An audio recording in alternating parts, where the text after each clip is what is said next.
2016, what the world is now acknowledging after that final, which was heartbreak for India, but certainly an awesome game for Australia. Shane Warne had put out a post on 6 December 2016, and I'm going to read that out. I'm a big fan of Travis Head as a cricketer. I believe he will be a future star for Australia in all forms of the game. And really, Travis Head broke so many hearts yesterday, first with that catch and with that magnificent innings. Yeah, Travis Head is not new to denying India a silverware trophy in ICC tournaments. He had struck a brilliant 100 in the WTC final against India, and yesterday, obviously, he broke a billion hearts for Indian fans by taking the game away from India and winning Australia the 6th World Cup title. Going into the match, Pat Cummins had said something which, many initially thought was rather a cocky statement. He talked about how he knew that all the fans really in the stadium would be one-sided. They would be supporting the men in blue. And he said the real thrill would be to see, or rather to silence them. And he did exactly that. His leadership was exceptional. And even with the changes that he made throughout, really, this Australian side gave away nothing. Their fielding was spot on. They were really good with their catches. They were very good with their field placement and changes as well. Tell us a little bit about Travis Head as a player. Because, people talk about David Warner, Steve Smith. These are people who Indians definitely know of, Glenn Maxwell.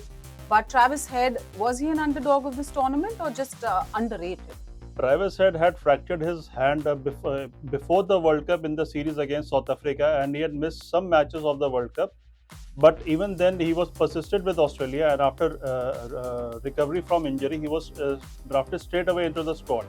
And against New Zealand also, I think in Dharamshala, he struck a brilliant 100, where Australia almost made 400 plus total. So tell us about Pat Cummins, the player and the captain, the leader who really made all the right decisions or at the right time, as it looked like on the field at least.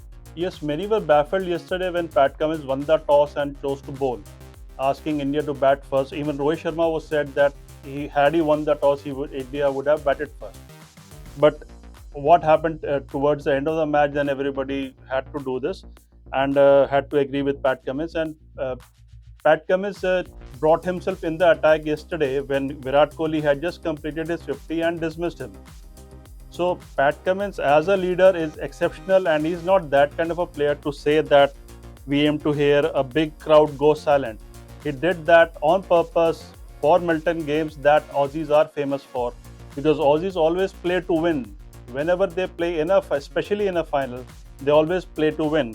And let me tell you that Aussies are potentially the only ones mentally equipped enough to be immune to a huge partisan crowd. That was yesterday in Ahmedabad.